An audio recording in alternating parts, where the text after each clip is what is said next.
ఇంకొకటి ఇది బాగా ఆలోచించరు మీరు. కొన్ని గ్రామాలలో చిన్న చిన్న గ్రామాలలో కానీ చిన్న చిన్న ఊర్లలో కానీ కొందరు పిల్లలు రోడ్లపైన ఆడతారు, చూసి ఉంటారు మీరు. రోడ్లపైన ఆడుకుంటారు, సడన్గా బండి వచ్చే వరకు సరే కొందరు స్పీడ్ వస్తారు, సరే వాళ్ళ తప్పు, కొందరు స్లో వస్తారు, ఓకే. వచ్చినప్పుడు వాళ్ళకి చిన్న యాక్సిడెంట్ అవుతుంది, ఓకేనా. ఆ యాక్సిడెంట్ అయినప్పుడు మనం ఫస్ట్ నడిపినట్టు కొడుతూనే ఉంటాం, తిడుతూనే ఉంటాం. సరే వాడు తాగొచ్చినప్పుడు మనం గుట్టూరి స్పీడ్ అవుతాం, మనం తిట్టూరి కొట్టూరు, ఓకే. ఎవడైనా చక్కగా వచ్చి సరే యాక్సిడెంట్ చిన్న అయినప్పుడు ఆలోచించాలి కదా, మన పిల్లలు రోడ్డు మీదకి ఆడుతురు అని చెప్పేసి. ఆ రోడ్డు మీద ఆడనిక, బండి పోనిక, వెహికల్స్ పోనీకి రానిక.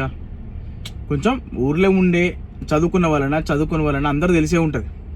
అంటే మీరు కూడా పిల్లల్ని కావాలని చెప్పి రోడ్డు మీద ఇచ్చిపెట్టారు. కానీ నేను చెప్పేది ఏంటంటే వాళ్ళని అబ్జర్వ్ చేయండి. చిన్నపిల్లలు అన్నప్పుడు వాళ్ళకి తెలియదు, వాళ్ళకి లోకజ్ఞానం ఉండదు. వాళ్ళు ఎక్కడ ఆడుతున్నారు, ఏం చేస్తున్నారు అనేది వాళ్ళకి ఏం తెలియదు. ఫస్ట్ ఆఫ్ ఆల్ అమ్మ నాన్న అనేది కన్నప్పుడు పిల్లలు ఎక్కడ ఉన్నారు, ఏం చేస్తున్నారు ప్రతిసారి చూస్తూనే ఉండాలి. అర్థమవుతుందా?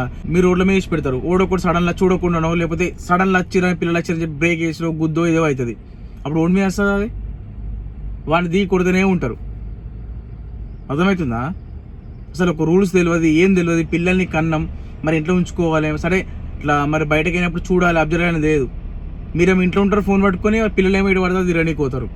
యాక్సిడెంట్ అయితే ఏం చేస్తారు? అప్పుడు కొంచెమన్నా ఆలోచించరు కదా. ఏమైనా అయితే ఇనుదురు కని పెంచింది అట్టిన పోయినట్టే. ఇంకైతే జ్ఞానం ఉండదు కొందరికైతే. మళ్ళీ గుద్దిలోనే ఊటనికి పోడు. సరే వాడు తాగుండు లంగతనం చేసి స్పీడ్స్ గుద్దినట్టు దానికి ఓకే. అందరు అట్లా ఉండరు కదా రోడ్ల మీద. చిన్నపిల్లని రోడ్లపైకి పంపేది ఫస్ట్. కన్నులోకి సిగ్గుసరం ఉండాలి. అర్థమవుతుందా?